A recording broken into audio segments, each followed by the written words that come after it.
Why hello there, ladies and gentlemen, and welcome back to Car Juice. Today I'm going to be giving you guys the squeeze on the 2025 BMW X3 30, not 30i. They killed the i, they got rid of the i because they wanted it to be more cohesive with the rest of the model line, but the BMW 2025 X3 30.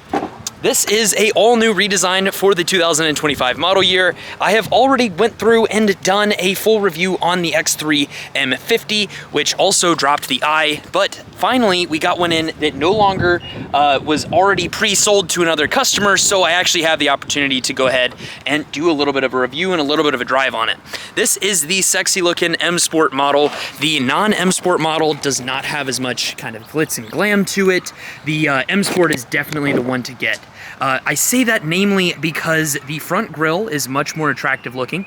You can pick up this very cool looking illuminated kidney grille, and the headlights also get a little bit sportier. You also get larger. These are the 20-inch tire options, but then the biggest thing here that actually changes on the M Sport model is you get this gloss black rocker panel that runs along the side of the car, making it look a lot more sleek and sexy looking than the X-Line model. The X-Line model just does not have the right way that it's built. It kind of just looks like a squishy egg, but the Sportline model looks really good. You get this extra little kind of panel that comes down around the back spoiler of the car. On all of the new BMW models that we're going to be coming out with, you're going to have a animated rear tail light, and then you're also going to have animated headlights whenever you hit that lock and unlock button. It's super cool. Love the way that it just kind of makes the car seem a little bit more kind of futuristic. The LED taillights are extremely bright as well. One thing you will notice that even though this is the Sport model, you're not going to be seeing any exhaust tips out of the back. On the M50 model, you do have quad exit exhaust tips on the rear, but I think that's actually okay. Most brands are going away from that. Eventually, we're gonna have to accept that our EV overlords are here to take us all. If this thing made cool sounds and was crazy, this is a 6-second, mid-sized, small SUV. This isn't a car that you're really trying to make like crazy loud sounds with. The M50 model replaced both the X3 M40 and the X3M, and then the 30 just is replacing the regular 30i, by the way. In terms of power plant, you're gonna be rocking the same 2-liter 4-cylinder turbocharged engine and a ZF 8-speed transmission. The biggest selling point, in my opinion, for the new X3 is how good the fuel economy is. You're gonna be rocking a 29 mile per gallon average. Our regional product trainer said that he's actually seen up to as high as 40 on the interstate for this, but it's rated at 33 miles per gallon on the interstate and then 27 for around town. Coming around here, we are gonna go ahead and open up the hood for you guys. Pull that twice, but you will notice there's some new things to accompany that 2-liter 4-cylinder underneath the hood. You have this little pink cable that comes around here, and then you also have that purple cable in the back. The purple cable is going to be to your mild hybrid system. This car has a 48-volt mild hybrid that's going to assist it from that start and stop and making that start-stop feel less percussive. You've also got these nice strut braces here that are going to attribute to a very smooth ride. I will tell you what, this thing rides closer to a 5 Series than basically any other car that we're selling right now. It is quiet on the inside, it is slow, but golly is it very, very practical and very, very comfortable and quiet on the inside. They also have a bunch of new interiors. The exterior of this car that I'm reviewing is the Black Sapphire Metallic, which is a very classic BMW color. My first BMW was the Jet Black, but they've been offering the Black Sapphire Metallic for a very, very long time. The interior is this nice, very calm beige. As you can tell, it's got this nice orange contrast stitching on the inside, making it look very sporty and sleek. And overall, this thing has pretty good quality of materials. There are certain things that are very, very frustrating. As I mentioned in the M50 review, this top portion should be a higher quality material. This feels a little bit cheap and chintzy.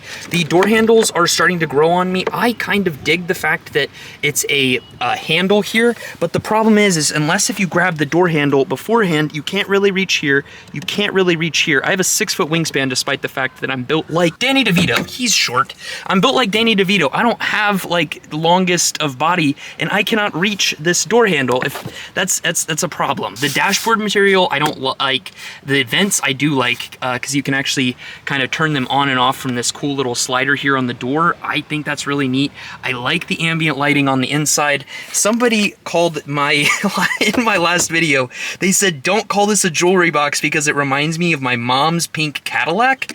Like, I don't understand what you were going for with that comment, but like, if my mom had a pink Cadillac, low-key, that'd be kind of cool, and like, I'd be like, hey, yo, ma, let's go clubbing or something. My mom doesn't even drink. My mom drives a Honda Pilot, bro, in a 330e that I'm gonna try to do a review on this month. But yeah, I think the jewelry box is low-key kind of cool. You've got two little USB Type-Cs over there, and then you've also got a vent that comes behind the wireless charger. No wireless charger on this side, but the vent is going to keep that a little bit cooler so your phone doesn't overheat while you're charging it. In the center console, we're going to be rocking a iDrive 9 operating system. It still has the iDrive controller. In the last video, I also said this was 8.5. Clearly, it's iDrive 9. There was a BMW product genius that commented on that. I am sorry, broski. I was trying to beat the trends, and I was just trying to be one of the first guys to review the car. So my bad on that one. Let's check out the back seat on the X330. Another thing, while we're up here in the front, I do want to open up the sunroof for you. Oh, is it not going to let me? Let's see. Hold on. Let's get our whole body. Haha. Almost. Yes, there we go. So you've got a full panoramic sunroof in this car. However, there is no option to actually open that up. It's a fixed pane, which is going to attribute to a little bit of a nicer kind of ownership experience where you're not going to have any kind of leaks or anything like that in the sunroof. However, it's not going to open up. It does look like it is tinted, so even through the sunroof, the sky is not overly bright, which is pretty nice. The back seat is quite spacious. I have probably 7 or 8 inches of legroom here in the rear, which is quite nice. And then you've also got the optional little accessory hole here in the back. You can put a variety of different accessories in that. In the X5, it does come with a charger. I wish they would have continued that same narrative in the X3, but it's fine that they didn't. Down here in the bottom, you have an optional climate comfort package you can get for $200, where you get the rear climate edition in the back. It adds in the heated seats in the rear, and it also just makes this look a little bit more premium. This is another thing that I'm not crazy about on the new X3. I wish that that was just kind of a standard feature because it looks so good whenever you get the extra climate package here for the back of the car. It just looks more premium, and it doesn't feel like it's just empty dead space. 2 USB Type-C controllers in the back, and then on the other review, somebody had mentioned that this used to be a Sensitech panel. It is at least color matched to the interior. That definitely should be leather. Hopefully in the LCI they fixed that. The speaker covers are soft touch, which is absolutely amazing. This one isn't even equipped with the Harman Kardon sound system, and it still has the soft touch speaker covers, which I quite like. Coming around to the back of the car, oh, I forgot to mention headroom. So if you're 5'8" and built like Danny DeVito, you've got approximately 5 inches or so of headroom on the roof line, and then from the top of the headliner, you've got about 3 inches or so of headroom. So if you're a tall statured individual, you will be just fine in the back seat of the X3, not a problem whatsoever. If we want to open up the trunk, I already climbed in it, so you filthy animals aren't going to get more dirty trunk content in this video. You will find a hole where you can put in an optional space saver spare. BMW has finally moved away from the run flat tires because they are both more environmentally friendly and also a little bit quieter. I think that attributes to why this car is so quiet on the highway and driving around town. And then you've also got a new design for our privacy shield. The new privacy shield is really nice. It's kind of stiff. It looks a little bit cheaper than the old one, but it works just as fine. And then that is removable if you want a little bit of extra space. You just press this button here, and then that slides back out, and then give it a little bit of a push, and it pops right back into place. Tons of space in the trunk. It's basically the same size as the rear. The old X3 was actually, I believe, about 1 inch longer than this car was, and then it was about 1 inch. No. This one is 1 inch longer, and then it's 3/4 of an inch shorter, giving it a more sporty stature. I cannot stress how much I really like the M Sport package on this car over the non-M Sport package. I would also really recommend upgrading to the M Sport Professional to get you those red brake calipers. You can also get them in blue if you would so decide, but I really would recommend doing that because the black roof rails and the black grille looks so darn good. Regarding our tires we're rocking on this fat pig, we have 255s in the front, again attributing to some of that smooth ride because you have so much area to space the force, and then we've got 285s on the rear, which is actually the same size tires that they put on the M50, which is pretty sick on a 30. Those are going to be some expensive tires though to replace when the time comes. That is basically everything that I have to say about the exterior of the car. I'm actually going to go ahead and throw you guys right here, and then also throw you guys on this mirror, and we're going to take this thing on a bit of a spin. All right, so in the interior of the 2025 BMW X3 you're in, like I always say, a pretty comfortable cabin. Almost whisper quiet whenever the engine turns on. Overall, the interior quality and the comfort of the seats and things like that are pretty darn good. You still have some of my favorite features of the old X3 inside of the new one, like these adjustable headrests. The headrests kind of just chamfer forward a little bit, which isn't bad. I do like them. Headliner material is like a 5 or a 6 out of 10. It's about consistent with the rest of our cars. It's not like it's Alcantara or anything like that. That's not an option that you can get, but that's totally fine. The steering wheel is really nice. It's like kind of one of those things. Let's tighten this down as much as possible. My microphone died, so I don't have external mic for this video, but I am really trying to improve the quality of the audio on these videos. I know that's like one of the worst parts of the video is just the audio is not good enough. So I'm trying to reduce how much rattling, and then I bought this extra mic, but it died, and I need to get this video done before the sun goes down. So it's kind of an issue. As far as this thing goes, as far as getting it into gear and, you know, as a daily driver, it's a very smooth car. It is not a performance car in the 30 model, even with the M Sport package. Just like the weight transfer is like little thickums in the corner, but I think that they were really just going to try to compete with more of that like Mercedes GLC type feel. And then if you wanted something more sporty, you can always step up to the M50 model because you're going to get that girthy type exhaust and just a more sporty and engaging kind of driving feel. Paddle shifters are a little bit cheap. I don't like that they're the plastic, and then like I said in the M50, they're a little bit far away from the steering wheel. The turn stalk, it doesn't really bother me. Yes, I know that a lot of people have mentioned that it's out of a Mini Cooper. I do agree that that is a problem and it is not ideal. However, it's, you know, it's not the worst thing ever.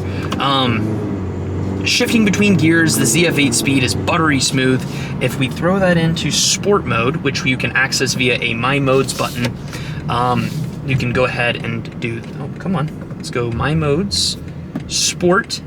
There we go. Changes all of the gauge cluster to a more aggressive format. The gauge cluster is customizable. If you're not in a driving mode, you can select a variety of different looks. And then through BMW's digital premium offering, you do have access to a couple of different driving modes, such as Expressive and the digital art, which I think is just kind of silly. It's just them trying to get a little bit more recurring subscription revenue from you. I wouldn't recommend doing that if you don't care about your like live map subscription. If you go into a city, there's not a lot of tangible value proposition for that, in my opinion. If they change that in the future, I will definitely let you know and let you know on my opinions of that as well. By the way, this is a great time to plug. If you guys are wanting to help me along my journey to 10,000 subscribers, you can go ahead and hit that subscribe button. I think I'm gonna break 5,000 this year. That would be really cool. If I don't, it is what it is. But hopefully next year crack, you know, into the 25,000 range. That would be super cool, and it would be enough that I could start to consider maybe doing this thing full time. I don't think that we're near enough to that where I would feel comfortable staking my livelihood on it. But there's cool things coming down the pipeline. 6 second 0 to 60 is not too shabby in the X3. Good daily driver 0 to 60 time. You do have wireless Apple CarPlay and Android Auto, and you can use your phone as a and you can use your phone as a key, which makes this thing very livable and very daily drivable. Great safety features. If you get into an accident, it's going to automatically put your windows down. You've got the ability to purchase adaptive cruise control for only like about $500 on this car, so that'll be great. But then if you wanted the next level up, you can step up to the Drive Assist Professional package, which is capable of just doing a little bit more of the hands-free driving, changing lanes for you, more of that lane keep assist, and you're also just going to have a little bit of more safety features. If you're ever to fall asleep while you're driving the car, it would pull over to the side of the road for you. That kind of good safety stuff there. Overall, X330, I would give it a solid 7 or an 8 out of 10. They didn't really increase the price over the previous year's model. You've got the new 25s available here now as well. So yeah, if you guys are wanting to pick one of these up, they're really not bad in terms of ordering times. You can get one in about 30 days or so. Overall, really pleased with how this car turned out. There are some cheap and chintzy things, and the styling is very different, and especially abrasive if you are used to picking up a non-M Sport model. You would probably want to get the M Sport, in my professional opinion. They also do hold their value a little bit better, and those sort of things. There are good colors, like if you get the X-Line in black, it doesn't look half bad at all, but probably no, don't do white. My initial reaction video in white, I didn't like it very much. Yeah, thank you guys for watching today's video though. I'm gonna be posting a review of some other car next week, so hit that subscribe button if you like car reviews, and I will catch you guys in the next one. Deuces.